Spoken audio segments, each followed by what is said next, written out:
పుస్తకాలు ఖరీదుకి చేశారా? ఖరీదుకి ఇవ్వలేదు, తూకానికి ఇచ్చేశాను. ఎంఎస్సి గోల్డ్ మెడలిస్టుల విలువ 300. చదువు నాకు దైవమే, కానీ ఆ దైవాన్ని కూడా కదిలించే దయ్యం ఆకలి. The only present and the only potent. ఆకలేసి కేకలేశానన్నాడు శ్రీశ్రీ. నమ్ముకున్నదే అమ్ముకున్నాడు ఈ అభినవ శ్రీశ్రీ. మా పార్టీ గెలిచేసింది కదా అనుకున్నాం.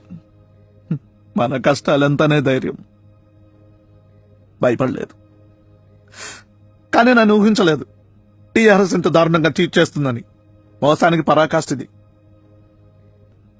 నాకు నిన్నటితోటే సర్కారీ కొలువుకి అప్లై చేసుకుని వయసు దాటిపోయింది. 300 ఉన్నాయి. ఇవి కూడా ఖర్చు అయిపోతే ఆదుకోవడానికి కేసీఆర్ కూడా రాడు.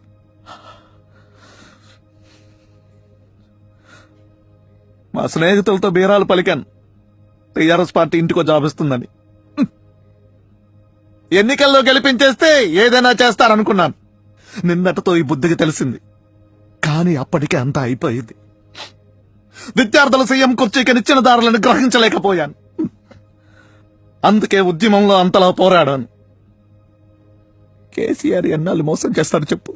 2 ఏళ్లలో ఒక్క ఉద్యోగం లేదు. కేసీఆర్ ఉదయం నాదస్వరానికి నాట్యం చేశాడు నిరుద్యోగి. ఇంటికో ఉద్యోగం హామీ కళ్ళు కప్పేసింది, కానీ అది ఊరికి ఒకటికైనా వస్తుందా? అది చూస్తాను. నేనే నాశనమైనా సరే నా సోదరులను నాశనం కానివ్వను.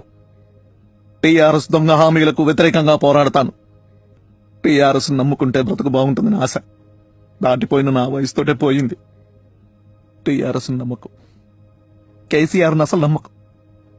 టీఆర్ఎస్ ని నమ్మితే అలాగే బలైపోతాం.